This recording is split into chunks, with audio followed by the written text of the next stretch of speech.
Une exposition à ciel ouvert où les œuvres d'art se cachent dans les rues de Marseille. Arriverez-vous à trouver les Space Invaders, traduisez les envahisseurs de l'espace? Allez, on vous aide. Le principe, vous les cherchez, vous les trouvez et avec une application spéciale, vous les prenez en photo pour gagner des points. En août dernier, une centaine de ces mosaïques venues d'un autre monde ont envahi la ville pour le plus grand bonheur de ses habitants. Ouais, c'est comme un jeu vidéo pas en virtuel du coup, mais en réalité. Donc ça permettra de voir un peu Marseille sous d'autres faces. J'aime beaucoup, c'est la couleur, c'est original.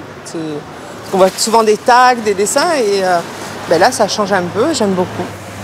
Lerna Akaya, qui tient ce restaurant près du Vieux-Port, a découvert un beau matin une de ces étranges créatures juste au-dessus de son enseigne. Je sais pas, je trouve que ça représente bien Marseille et bien le Vieux-Port. Il est beau, je trouve, et pour une fois que j'en trouve un, il est juste au-dessus de chez moi. Le cerveau de cette opération, Invader, l'un des artistes les plus mystérieux du street art. Inspiré par l'univers du jeu vidéo en 1996, il commence à coller ses petits personnages en mosaïque dans les rues de Paris. Utiliser la mosaïque, qui est une méthode, un médium extrêmement ancien, antique même, pour faire de l'art urbain, c'était juste complètement fou. 24 ans plus tard, on peut trouver ses œuvres partout à travers le monde, jusque dans la Station Spatiale Internationale.